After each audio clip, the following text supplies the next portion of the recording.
welcome to the Firm Foundation series. My name is Yancy. Today it's lesson 35, The Excellent Adventures of Elijah and Elisha, Part 2. Well, in lesson 34, we were introduced to two of God's superheroes, Elijah and Elisha. Unfortunately, I don't have time to go into all that Elisha did, but I think that by the time we finish today's lesson, you're going to think that Elijah was a pretty amazing prophet. I mean, you didn't want to mess with Elisha, as we're going to discover in just a few minutes. But before we do, let me remind you that we have our website. The address is right here on the screen, foundationstudy.weebly.com, and there you can go and get notes for today's lesson as well as all the past lessons and also all the video lessons, starting with lesson number 1, the introduction, and so it goes right up to the present. Check out our website, foundationstudy.weebly.com, and tell your friends about our website as well. Tell them about the Firm Foundation series. If this series is helping you out, then let your friends and neighbors know about it as well, okay? Well, let's do a review of last week's lesson, lesson number 34, just to see if you got a good handle on what we were talking about, all right? Question 1. Which husband and wife duo are said to be the most vilified and evil rulers in the Bible? Ahab and Jezebel. 2. Amos 3:7 says that surely God does nothing without revealing his what to his prophets? His secrets. And 3. Who confronts Ahab and Jezebel after they've executed their neighbor Naboth and stolen his property? Elijah. 4. What does Elijah tell Ahab will happen to him as God's judgment on his sin? He says that in the same place where dogs licked up Naboth's blood, they're going to lick up Ahab's blood. 5. Did this happen? Yes, it did. 6. When God commanded Elijah to visit the widow of Zarephath, he said that she would provide for him. What was the widow's financial situation at the time of Elijah's visit? Well, she was poor, and she only had enough food for one more meal, and then she and her son were going to prepare to die. And 7. Well, why did Elijah ask her to make a meal for him using the last of her ingredients? Wasn't this being selfish? No. It was a test of her faith, and as she obeyed, using the very last of what she had to give to the man of God, she was blessed, and her grain and oil was multiplied so that it lasted throughout the entire drought. 8. When Elisha calls for a contest between himself and the 850 false prophets of Baal and Asherah, what does he say of the prophets as they're trying to get their gods to answer and do something? Well, he ridicules them. He mocks their gods and says that maybe they're asleep, or maybe they're going to the bathroom, or they're away on a trip and can't answer. And 9. What does Elijah do to the sacrifice to show that God can do the impossible and that nothing is too hard for the Lord? Well, he orders water poured on the sacrifice 3 times to show that God can set fire to wood that's totally soaked in water. And 10. When Elijah travels to Mount Horeb, how does God speak to him? He speaks to him in a small whisper. 11. During this time of evil, did God know those who had not bowed down to worship the gods of Baal and Asherah? Yes, he did. 12. And how many refused to bow down to worship the false gods of Baal and Asherah? 7,000. A. The call of Elisha. The theme here is, he who's faithful in little things will be faithful in much, and he who's faithful in little things will be given greater authority and responsibility by the Lord. So as Elijah was nearing the end of his ministry, God directed him to appoint a younger man as his successor. And this younger man turned out to be Elisha, to take his place. Elisha, the son of Shaphat, was from the Jordan Valley, and after a few years of training, Elisha would become God's spokesman to the northern kingdom, the 10 northern tribes of Israel. Elisha's ministry would consist of signs and miracles, proclamations and warnings. He would become known as a prophet of peace and healing. Now Elisha, whose name means El for God, is salvation. So God is salvation. That's what Elisha means. Well, Elisha was a farmer who lived with his parents, and since he was plowing with 12 pairs of oxen when Elijah met him, scholars have suggested that his father was a wealthy landowner. Let's read about Elisha's call in 1 Kings 19, verse 19. Elijah found Elisha, son of Shaphat. Elisha was plowing behind 12 pairs of oxen. He was using the 12th pair. Elijah took off his coat and he put it on Elisha. So Elisha left the oxen, he ran after Elijah, and he said, "Please, let me kiss my father and mother goodbye. Then I'll follow you." "Go back," Elijah said. "I'm not stopping you." Elisha left him, took 2 oxen, and butchered them. He boiled the meat, and using the oxen's yoke for firewood, he gave the meat to the people to eat, and then he left to follow and assist Elijah. So Elijah was divinely directed by God to seek his successor. Elijah found Elisha in a field plowing on his father's farm. Elisha placed his coat on Elisha's shoulders. Elisha apparently understood that this symbolic act meant that he was the role of prophet. Without hesitation, Elisha accepted the call to service. And he's going to be leaving the comfort to follow a less predictable life, his friends, his home, to follow a less predictable life that would require personal sacrifice. Elisha asks to go and kiss his father and mother goodbye. And this goodbye involved taking 2 oxen, butchering them, and throwing a farewell party as his way of saying goodbye. He also butchered 2 of his oxen, which was basically saying that he was no longer going to be a farmer plowing the fields. And this was really a pretty gutsy move because he was staking his entire livelihood and his future on this elder prophet named Elijah. And at the same time, the future was very unpredictable. He had no idea what was in store for either himself or Elijah. But one thing is certain. He'll take with him from his time as being a farmer that Elisha began his ministry as Elijah's student and personal attendant. The young man would first prove himself faithful in small things, such as the humble duty of pouring water on the hands of Elijah. Elisha's training under Elijah would gradually prepare him for a work that he would one day take. Now there's a principle here in God's school of hard knocks. So often God starts us out in kindergarten, and he tests us to see if we're faithful in the little things, like pouring water on the hands of a prophet. And Jesus said in Luke chapter 16, verse 10, "One who is faithful in very little is also faithful in much. And one who is dishonest in very little will be dishonest in much." In the parable of the 10 talents, Jesus said to the one servant, "Well done, good servant. Because you've been faithful in very little, you shall have authority over 10." So Jesus is saying to this servant that he is faithful with just a small thing. And because of that faithfulness, his master gave him authority over 10 cities. That's pretty amazing. I remember when I was just a teenager, one of my very first jobs was that of a busboy in a restaurant. And obviously the job of a busboy is basically to pick up all the dishes, cart them off, and then wipe down the table clean so that it's ready for the next customer to sit down. Well, I noticed that the bucket of water that we'd use for cleaning the tables oftentimes was cold and didn't have much suds in it, and it was greasy. So that when you took the dish rag and you wiped off the table, it left a greasy film on the table, which is kind of sickening. I mean, who wants to sit down to a table that has a greasy layer of film on it?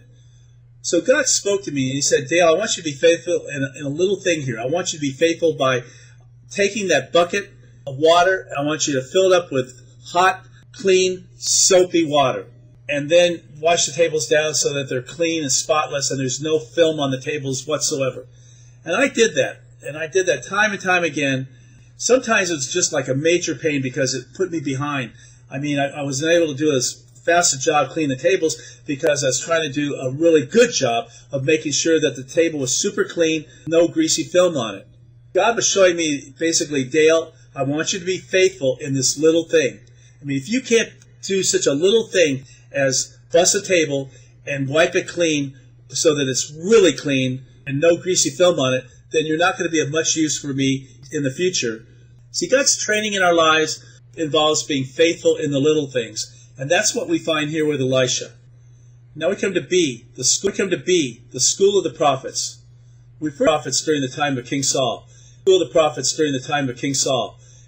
When these men encountered a company of prophets under Samuel's leadership, the king's men, they also prophesied. And this happened 3 times.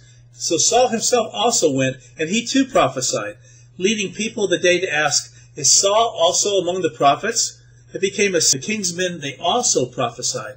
And this happened 3 times.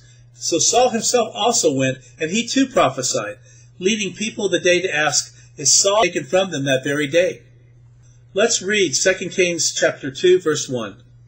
Now when the Lord was about to take Elijah up to heaven by a whirlwind, Elijah and Elisha were on their way from Gilgal. And Elisha said to Elisha, "Please stay here, for the Lord has sent me as far as Bethel." But Elisha said, "As the Lord lives, and as you yourself live, I will not leave you." So they went down to Bethel. And the sons of the prophets who were in Bethel, they came out to Elisha, and they said to him, "Do you know that today the Lord will take away your master from over you?" And he said, "Yes, I know it. Keep quiet." Elijah said to him, "Elisha, please stay here, for the Lord has sent me to Jericho." But he said, "As the Lord lives, and as you yourself live, I will not leave you." And so they came to Jericho. But then the sons of the prophets who were at Jericho, they drew near to Elisha, and they said to him, "Do you know that today the Lord will take away your master from over you?" And he answered, "Yes, I know it. Keep quiet."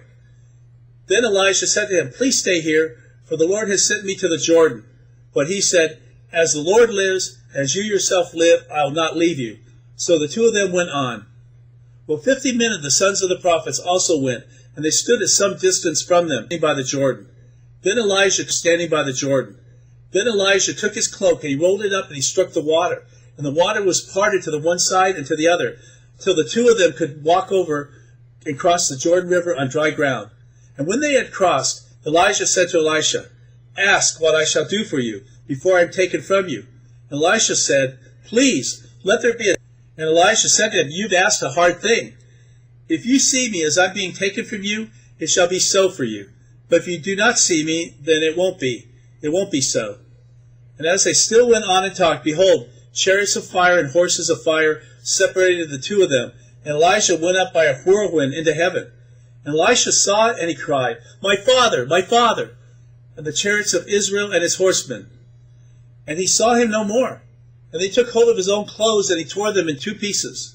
He took up the cloak of Elijah that had fallen from him, and he went back and he stood on the bank of the Jordan. And then he took the cloak of Elijah that had fallen from him, and he struck the water, saying, "Where is the Lord, the God of Elijah?" And when he had struck the water was parted to the one side and to the other, and Elisha went over. So we see here that Elijah rolls up his coat and strikes the water so that he and Elisha can walk across the Jordan on dry ground. And this is reminiscent of Moses parting the Red Sea. Elijah then asks Elisha, "What shall I do for you before I'm taken from you?" He asks for a double portion of the Spirit, that is resting on Elijah. I mean, he wants twice the anointing that Elijah has. And this shows a whole lot of chutzpah on his part. And chutzpah is Yiddish for audacity or flagrant boldness. Well, most definitely Elisha makes a bold move with his request. Elijah tells him that what he's asking for is a hard thing. But Elisha says, "Now if you see me when I take what you've asked for, but if you don't see me, then forget it. Sorry, ain't going to happen." Well, Elisha does see Elijah taken up to heaven in chariots of fire, and he receives a double portion of the blessing and the anointing of the Spirit that Elijah had. Now let's read what happens next in 2 Kings chapter 2, verse 15. Now when the sons of the prophets who were at Jericho saw him opposite them, they said, "The spirit of Elijah rests on Elisha." And they came to meet him, and they bowed to the ground before him. And then they said to him, "Behold, now there are with your servants 50 strong men. Please, let us go and seek out your master, because it may be that the Spirit of the Lord has caught him up and cast him upon some mountain or into some valley."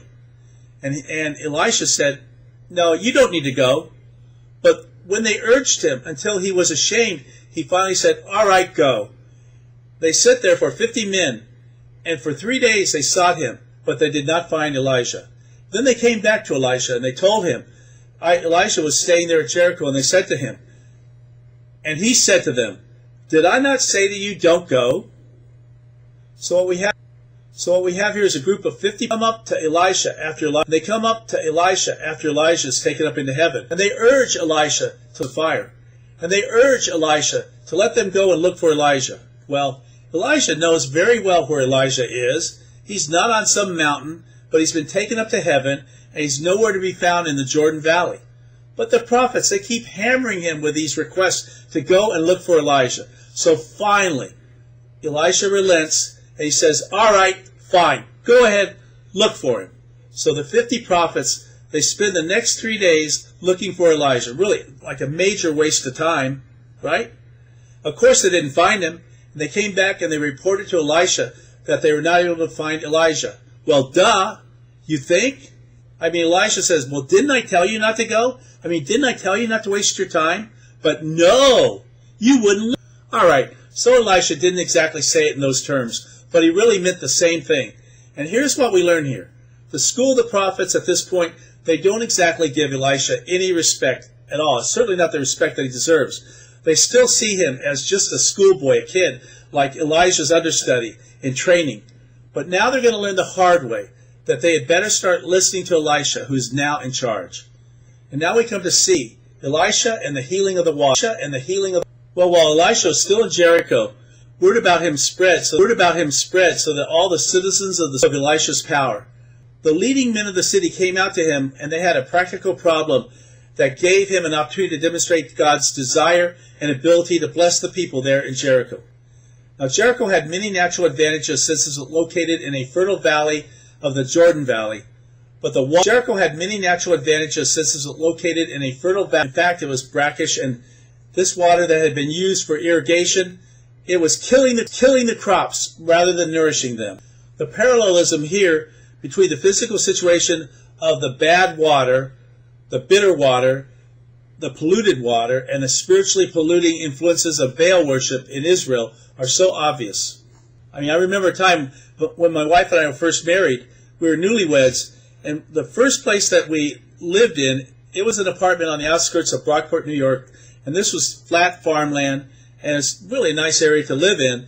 But we were able to get this apartment for a really reasonable price, actually less than other apartments that we'd looked at.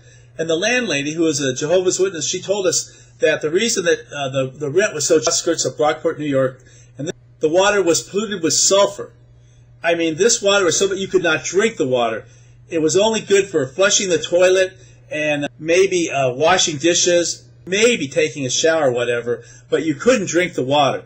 I mean, it'd make you sick. It was almost like drinking poison. Every week we had to cart in bottles of mineral spring water just to have water to drink, because the water that was coming out of the tap there that was polluted, it was just plain bad. It was nasty. You couldn't drink it. Well, let's read about how Elisha solved this problem there in Jericho regarding their polluted water that nobody could drink and is actually causing miscarriages as well. 2 Kings 2:19. Now the men of the city said to Elisha, Behold, the situation of the city is pleasant, as my Lord sees, but the water is bad, and the land is unfruitful. And he said, Bring me a new bowl, and put salt in it. So they brought it to him. And then he went to the spring of water, and he threw the salt in it, and said, Thus says the Lord, I have healed this water. From now on neither death nor miscarriage shall come from it. So the water has been healed to this very day, according to the word that Elisha spoke. So Elisha's solution, given by the Lord, was designed to teach the people as well as to relieve their immediate distress. And the new bowl represented Elisha himself. He was a new instrument in God's hand. And the salt was Israelites to be a preservative and to purify things. It was used in each of their daily, but here's the rub. To the Lord. But here's the rub. When you add salt to water, it normally makes the water worse, right?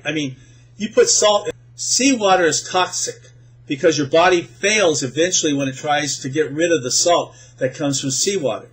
There are countless stories of crewmen from ships during World War II who were at sea in life rafts after their ships were sunk by enemy torpedoes. At sea with no food or water, the men would become delirious and they would be dehydrated. And they would start to drink the seawater. And drinking seawater actually increases your thirst, dehydration, and it actually causes you to die. However, when the salt was put into the water there in Jericho, the situation miraculously improved. This showed the people of Jericho that it was the Lord and not Baal, the so-called god of fertility, who could heal their barrenness. See, it was God's permanent work on the spring which served as a perpetual reminder of his ability to bring fruitfulness and blessing out of barrenness and sterility caused by their idolatry. Elisha's miracle displayed that God can use that which would normally make the situation worse to bring healing and restoration, and that God can bring healing and restoration to our lives even in the most bitter of circumstances. And now we come to D, Elisha and the bad boys of Bethel. The theme here is God's all-powerful. The theme is that God is holy and righteous. He demands death as a payment for sin. And the theme also is The fear of the Lord is the beginning of wisdom. Well, as Elisha was traveling from Jericho to Bethel, several dozen young men, and again, these were young men, not children, they confronted him. Perhaps they were young false prophets of Baal. Well, let's read what happens next. 2 Kings 2:23. Elisha left Jericho. He went up to Bethel. As he was walking along the road, a group of boys from the town began mocking and making fun of him. "Go away, Baldy," they chanted. "Go away, Baldy." Elisha turned around and looked at them, and he cursed them in the name of the Lord. And then 2 bears came out of the woods and mauled 42 of the boys. From there, Elisha went to Mount Carmel, and he finally returned to Samaria. So here's what we find going on here. Elisha is traveling from Jericho to Bethel when several dozen youths, these were young men, and they were basically a bunch of young bullies, and they confronted Elisha. Perhaps they were young false prophets of Baal, but their jeering is recorded in the slang of the day. It implied that if Elisha were a great prophet of the Lord, as Elijah had been, that he should go up to heaven just like Elijah had done. So they called him Baldy, which was their way of making fun of him, because baldness was not desirable. It was customary for men who were bald to cover their heads. So basically they were regarding God's prophet with derision. So then Elisha calls down a curse on them. And this curse stems not from Elisha's pride, but from their disrespect for the Lord as reflected in the treatment of God's prophet. Again, God used wild animals to execute his judgment. And these 42 young men were mauled by 2 bears. And it sends a message to everyone else that you don't mess with God and you don't mess with his... Now we come to E. The theme here is that with God, nothing is impossible. The theme also is God is sovereign and supreme, and he's all-powerful. So Elisha's second recorded miracle granted a financial blessing. A student of one of the religious training centers died, and his wife became a widow. She is very poor, and she owned just one marketable item, a jar of olive oil. And she had 2 sons to care for. And she asked Elisha to help her as she feared that her sons would be taken away from her to pay a debt. Let's read what happens next in 2 Kings 4, verse 1. Well, one day the widow of a member of the group of prophets came to Elisha and cried out, "My husband, who served you, is dead, and you know how he feared the Lord. But now a creditor has come, and he's threatening to take my 2 sons away as slaves." "Well, what can I do to help you?" Elisha asked. "Tell me, what do you have in the house?" "Nothing at all except a flask of olive oil," she replied. And Elisha said, "Borrow as many empty jars as you can from your friends and neighbors, and then go into your house with your sons. Shut the door behind you. Pour the olive oil from your flask into the jars, setting each one aside when it's filled." So she did as she was told. Her sons kept bringing jars to her, and she filled one jar after another. Soon every container was full to the brim. "Bring me another jar," she said to one of her sons. "There aren't any more," he told her. And then the olive oil stopped flowing. And when she told the man of God what had happened, he said to her, "Now sell the olive oil, pay your debts, and you and your sons can live on what..." So Elisha was eager to help the widow. His miracles, as contrasted with Elijah's, frequently involved meeting the needs of individuals. Well, this widow's little bit of oil was olive oil, and that's used for food as well as fuel. Elisha told her to collect empty jars that would be filled with oil that God would provide. Now, the widow's faith could be measured by the number collected in response to the prophet's instructions. And shutting the door provided privacy for the task of pouring the oil. See, not everyone was to see the miracle take place. Only the widow. They would be the direct beneficiaries. I'm sure that later on she told all of her friends about God's miraculous provision. God provided oil enough to fill all the jars that the woman had collected, all that she felt that she needed. And she returned to Elisha with a report of the miracle, and he told her to sell the oil and pay her debts. And there was enough money left over for her to live on after all of her financial obligations had been met. Elisha is called a man of God, and this term is used of several prophets in 1 and 2 Kings. And now this story demonstrates God's care for his faithful ones who lived in apostate Israel at this time. And at this time, and really as always, widows were always vulnerable, and the widow of a prophet would have been even more needy. Yet God miraculously cared for this faithful, dependent believer. Psalm 138 verse 6 says, "For though the Lord is high, he regards the lowly, but the proud and the haughty he knows from afar. In other words, those who are lowly like this widow, they have the ear about them. Now we come to F, Elisha and the Shunammite woman. And the theme here is that with God, all things are possible. Well, God's concern for women and their special needs can be seen clearly in both the preceding as well as in this story. Whereas women were regarded as inferior to men in most ancient Near Eastern societies, God showed his concern for them as well as in many other places in the Bible. Elisha the prophet often stayed at the home of this childless couple, as his ministry would take him from town to town. As a gesture of appreciation for their hospitality, they would have a son who would bring them great joy. Well, let's read 2 Kings chapter 4, verse 8. One day Elisha went to the town of Shunem. A wealthy woman lived there, and she urged him to come to her home for a meal. And after that, whenever he passed by that way, he would stop there for something to eat. And she said to her husband, "Well, I'm sure that this man who stops in from time to time, that he's a holy man of God. So let's build a small room for him on the roof, and let's furnish it with a bed, a table, a chair, and a lamp. And then he'll have a place to stay whenever he comes by." Well, one day Elisha returned to Shunem, and he went up to this upper room to rest. And he said to his servant Gehazi, "Tell the woman from Shunem that I want to speak to her." And when she appeared, Elisha said to Gehazi, "Tell her, we appreciate the kind concern that you've shown us. What can we do for you? Can we put in a good word for you with the king or with the commander of the army?" "No," she replied, "my family takes good care of me." Later, Elisha asked Gehazi, "What can we do for her?" And Gehazi replied, "Well, she doesn't, and her husband's an old man." "Well, call her back again," Elisha told him. When the woman returned, Elisha said to her as she stood in the doorway, "Next year at this time you'll be holding a son in your arms." "Oh, no, my lord," she cried. "Oh, man of God, don't deceive me. Don't get my hopes up like that." But sure enough, the woman soon became pregnant, and at that time the following year she had a son, just as Elisha had said. Now, in contrast with the poor widow in the previous story, this woman in Shunem, and she had a husband. Elisha evidently stopped at her house regularly at her invitation as he traveled between cities. Now, this woman's faith in Yahweh is seen in her desire to be a blessing to the man of God. Apparently, she was more spiritually sensitive and social than her husband. But let's be fair to her husband. He did agree to his wife's proposal to build a guest room on their typically flat roof of their house and to furnish it for Elisha's comfort. Now, after Elisha had enjoyed this couple's hospitality for some time, he wanted to do something for them in return. He asked his servant Gehazi to express his offer to the woman. Perhaps this was to make the woman feel more inclined to ask for something than she would have if the prophet had addressed her directly. Well, God's grace to his faithful ones could be seen in Elisha's offer. Elisha obviously enjoyed a position of some influence in the palace, even though he opposed King Joram's religious policies. The woman responds to Elisha's servant Gehazi by saying that she has a home among her own people, which meant that she was well taken care of and that she didn't have any needs. This answer expresses her contentment with where she is in life. She's at peace and she doesn't have any special needs.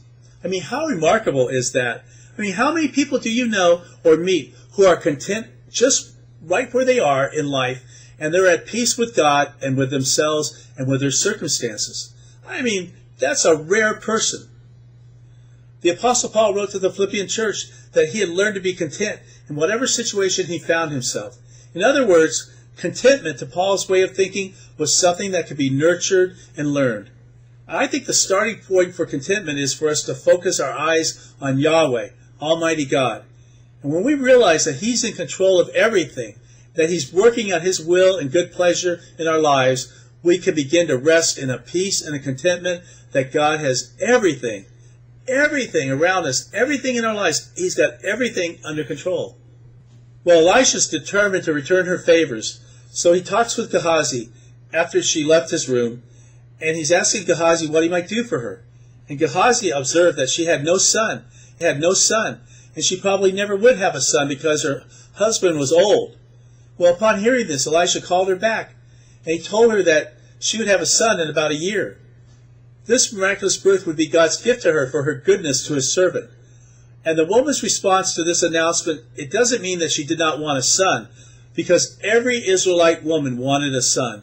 To be childless was regarded in Israel as a great, but her reply to Elisha indicates that she felt like that having a son was impossible, and she urged Elisha not to build up her hopes, only to have them dashed later on. But just as Elisha had promised, a year later, she does have a son, just as he has said. But then tragedy strikes. Let's read 2 Kings 4:17. But sure enough, the woman soon became pregnant, and at that time, the following year, she had a son, just as Elisha. One day when the child was older, he went out to help his father, who was working with the harvesters. Suddenly he cried out, "My head hurts! My head hurts!" His father said to one of the servants, "Carry him home to his mother." So the servant took him home. His mother held him on her lap. But around noontime he died. So she carried him up and laid him on the bed of the man of God. And then she shut the door and left him there. She sent a message to her husband. "Send one of the servants and a donkey so that I can hurry to the man of God and come right back." "Why go today?" he asked. "It is neither a new moon festival nor a Sabbath." But she said, "It'll be all right." And so she saddled the donkey and she said to the servant, "Hurry, don't slow down unless I tell you to." As she approached the man of God at Mount Carmel, Elisha saw her off in the distance, and he said to Gehazi, "Look, the woman from Shunem is coming. Run out to meet her and ask her, 'Is everything all right with you, your husband, and your child?'" "Yes, everything is fine." But when she came to the man of God there at the mountain, she fell to the ground before him. She caught hold of his feet, and Gehazi began to push her away. But the man of God said, "Leave her alone. She's deeply troubled, but the Lord has not told me what it is." And then she said, "Did I ask you for a son, my Lord? And didn't I say, 'Don't deceive me and don't get my hopes up'?" Then Elisha said to Gehazi, "Get ready to travel. Take my staff and go, and don't talk to anyone along the way. Go quickly and lay the staff on the child's face." But the boy's mother said, "As surely as the Lord lives and you yourself live, I won't go home unless you go with me." So Elisha returned with her. Gehazi hurried on ahead. He laid the staff on the child's face, but nothing happened. There was no sign of life. He returned to meet Elisha, and he told him, "The child is still dead." Here's a picture of what's going on here. One morning, while the child evidently was still quite young, he's out in the fields with his father. It's a hot day, and they're out there harvesting the crops. All of a sudden, he gets a violent headache, and they carry him back to his mother. And they're thinking that, oh, it's just the heat from the sun. If they rest and some fluids, he's going to get better. But he doesn't get any better. In fact, he dies shortly thereafter. In those days, they didn't have ERs or drugs like we have today. But today, even with all of our medical achievements, even with some of the most learned doctors, people die every day because doctors are clueless, and they often have no idea what the cause is. Now, clearly, the young boy was dead, and his mother knew it. Her thoughts turned immediately to Elisha, and she prepared to seek his help. Perhaps she didn't tell her husband that her son had died because she feared that he would not let her go if he knew that his son was dead. And so when she told him she wanted to see Elisha, the man of God, he questioned the need to go do so. He said, "Well, it's not the new moon, it's not the Sabbath." These were occasions of religious festivals. In other words, his response to her was, "Why now? It's not Christmas, it's not Easter, so why do you need to go talk to the man of God during the harvest time?" Her husband's spiritual concerns may have been superficial, but she answers him by saying, "It's all right," which is designed to avoid any further conversation. Again, her husband may not even have known that his son was dead at this point in the story. And if she had gone into more detail, he may not even have let her go because he'd be concerned with preparing the boy's body for burial, which always took place the very same day. So quickly, the woman rode her donkey while her servant led. Elisha is only a few miles away at Mount Carmel. The interesting point here is that she knew exactly where to find him. When the prophet saw her coming, he said to Gehazi to run out to meet her. But she would not be delayed with explanations to Gehazi. She hurried on to Elisha. Her confidence was in Elisha's ability as the man of God and not in that of his servant Gehazi. Well, when she gets to Elisha, she grasps his feet, which is a gesture that indicates extreme humility, need, and desperation. Gehazi felt behavior was improper, but Elisha recognized it as an expression of deep. And as is common under extreme stress, the woman's first words to Elisha did not tell him why she had come, but how she felt about what had happened.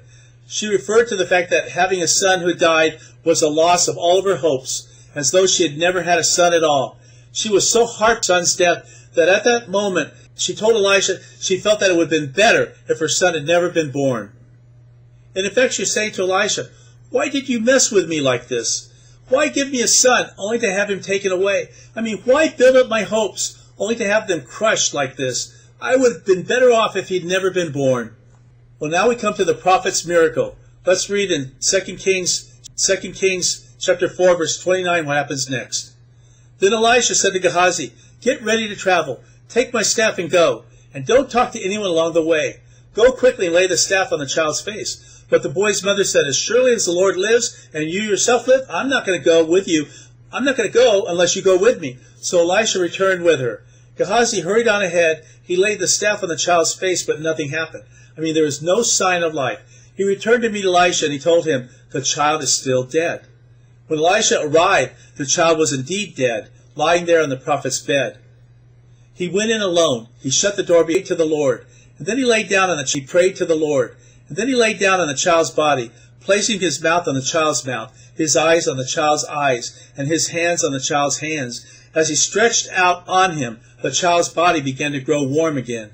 Elisha got up. He walked back and forth across the room once again, back and forth, and then he stretched himself out again on the child. This time, the boy sneezed 7 times. He opened his eyes. Then Elisha summoned Gehazi. "Call the child's mother," he said. And when she came in, Elisha said, "Here, take your son."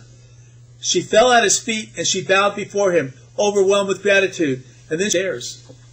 Well, the boy was indeed dead, and Elisha shut the door of the room so that he could concentrate in prayer to the Lord, while his servant Gehazi stayed outside the room with the mother. Elisha's lying down in a prone position, and the boy's body grew warm from contact with Elisha as God began to answer Elisha's prayer. Elisha then paced back and forth in the room, apparently continuing to pour out his heart to God in fervent, persistent prayer. He then went and he lay prostrate atop the young boy once again, and then God restored the boy to life. Air returned to his lungs, and he sneezed 7 times in his eyes. But when the Shunammite woman entered the room and saw her son alive, she fell at Elisha's feet out of respect and gratitude, and she bowed to the ground before the Lord in worship. And then she took her son in her arms, and she left the room full of joy and gratitude for what the Lord had done for her. G. The healing of Naaman. To G. The theme here is God communicates with man. The theme also is that which is impossible with man is possible with God. Well, Naaman was commander of the army and Naaman was a successful and courageous warrior, highly regarded because of his victories that God had given the Arameans under his leadership. However, he had leprosy, a dreaded disease that caused severe disfigurement, skin sores, and nerve damage in the arms and legs. And the disease had been around since ancient times, and is often surrounded by terrifying negative stigmas. There are tales of leprosy patients being shunned as outcasts. Apparently, the disease of leprosy had not reached the stage where Naaman could no longer function in his role as commander of the king's forces.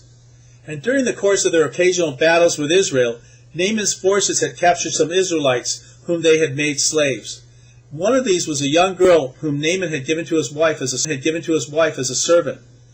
Evidently, Naaman and his wife were kind to this girl because she sought Naaman's welfare. This is another example of God's divine providence. You see, God arranged for Naaman to choose this servant girl to be given to his wife as a slave. Now, what was God up to? What role would this servant girl play in Naaman's life? Well, let's read on to see what happens next. Well, at this time, Aramean raiders had invaded the land of Israel, and among their captives was a young girl who had been given to Naaman's wife as a maid. One day the girl said to her mistress, "I wish my master would go see the prophet in Samaria. He would heal him of his leprosy." So Naaman told the king what the young girl from Israel had said. "Well, go and visit the prophet," the king of Aram told him. "I'll send a letter of introduction for you to take to the king of Israel." So Naaman started out carrying gifts of 750 pounds of silver, 150 pounds of gold, and 10 sets of clothing. And the letter to the king of Israel said, "With this letter I present my servant Naaman. I want you to heal him of his leprosy." Well, when the king of Israel read the letter, he tore his clothes in dismay and said, "This man sends me a leper to heal? Am I God? Am I God that I can give life and take it away? I can see that all he's trying to do is just pick up." But when Elisha, the man of God, heard that the king of Israel had torn his clothes in dismay, he sent this message to him. He said to him, "Why are you so upset? Send Naaman to me, and he will learn that there is a true prophet here in Israel." So Naaman went with his horses and chariots and waited at the door of Elisha's house.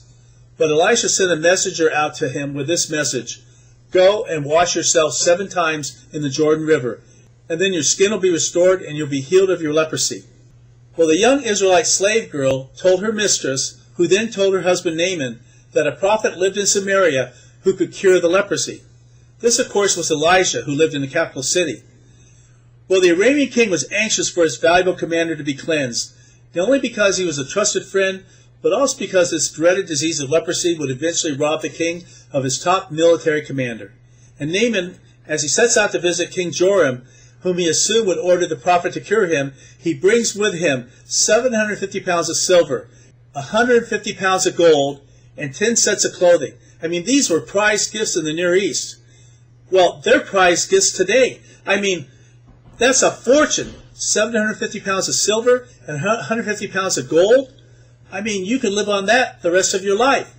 He also carried with him a letter from his king to King Joram of Israel, requesting in matter-of-fact terms that Nathan be cured. Well, King Joram was dismayed when he read this letter from Ben-Hadad II. He tore his robes, which indicated great distress and anxiety. Israel and Aram had been at peace, but now it appeared to King Joram that Ben-Hadad was trying to pick a fight again, as he had done. Elisha didn't even enter Joram's mind. The Israelite king had no use for the prophet who constantly opposed him. King Joram wanted as little to do with Elisha as possible. When Elisha learned of Joram's anxiety over Ben-Hadad's letter, he sent the king a message not to worry. If King Joram would send Naaman to him, the prophet, he would heal him. And Naaman would learn, even if King Joram had not, that there was a true prophet in Israel. Before long, Naaman and his entire entourage, which included all the silver, the gold, and clothing, they arrived at Elisha's front door.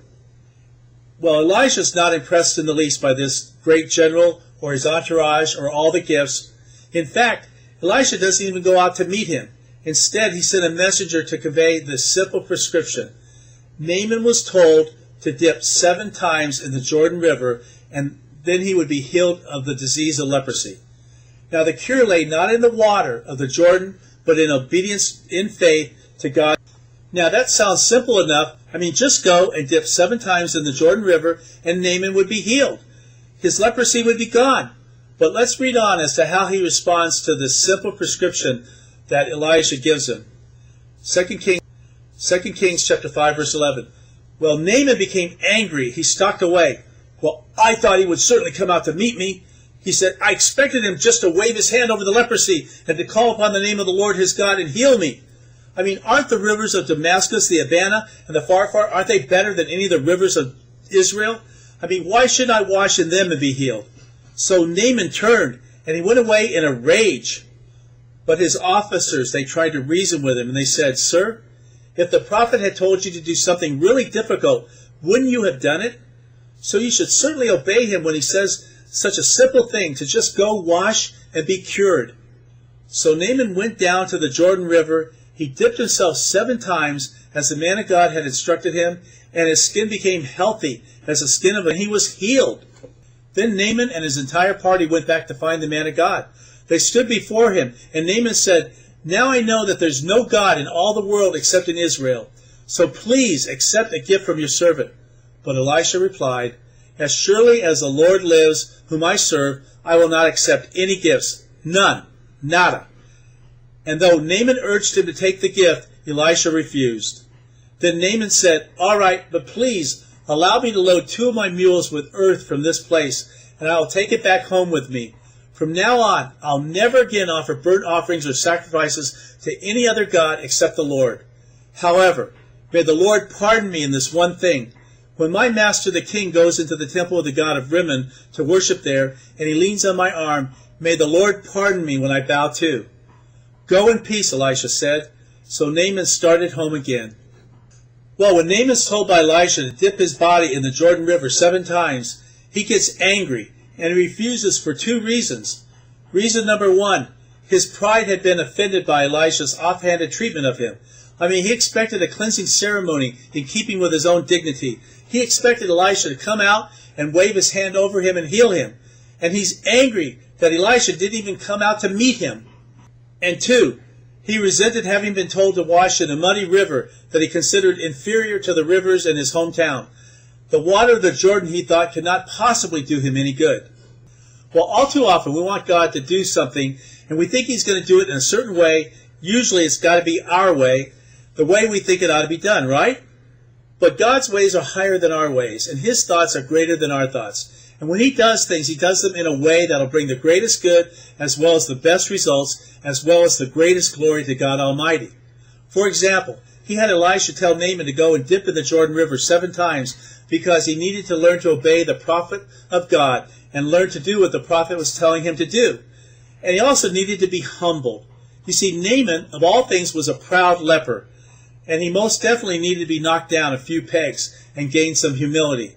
Now, the commander's servants, they were able to view the situation a whole lot more objectively than Naaman, all right? And they approached him tenderly, and they appealed to him like a father, and they asked him to be reasonable. They pointed out that it was not as though Elisha had requested something difficult or some great thing. They said to him, what harm could it do for you to go and give Elisha's remedy a try? So even though he must have felt somewhat ashamed, Naaman humbled himself to the Lord, and as he obeyed the word of the Lord, and as he obeyed in faith, he was cleansed. In fact, God did even more flesh to soft boy. God restored his flesh to soft boyhood texture. You see, God prescribed that he wash 7 times to God. For 7, the healing was a complete work of God. For 7 is the stamp of the works of God. The number 7 is the number of complete. Now, in all the service and miracles performed by Elisha the prophet, whether it was in response to sickness, death, financial need, hunger, or to give wise counsel to kings, something to note is that God didn't prevent problems and trials in the lives of his people. Instead, God used these occasions to increase their faith and trust in him. You see, God often allows problems and trials for our learning, for our experience, and for our spiritual growth. And here's the takeaway for today's lesson, all right? When we think of these stories, we can draw strength from them and understand that God is willing and he's able to help us in our time of need, whenever we need him to help us. However, God expects us to keep his word, to obey all that he's commanded, and he says that as we walk in the light and we seek to obey Jesus, we can come boldly before him in our times of need. And Elisha's message today is just as important for us as it was then, that we can draw near to God and allow him to use us to lay hands on the sick, to pray for their healing and restoration, and that we can believe God for a miracle both in our lives as well as in the lives of others. As a famous female evangelist used to say every day on her radio broadcast, she'd say, as long as God is still on his throne and hears and answers prayer, you can believe him today for a miracle. Well, that's it for today. Our next lesson, lesson 36, we're going to look at strangers in a strange land. We're in the Babylonian captivity. Off into Babylonian captivity, and the question is we're going to find out how well the strangers in a strange land. Well, that's it for today's lesson. Hope you got a lot out of it. Again, let your friends, family members, and co-workers know about the Firm Foundation series. Send them to our website. And until next time, this is Pastor Dale saying, may the blessing and peace of God be upon you and your family. Until then, bye.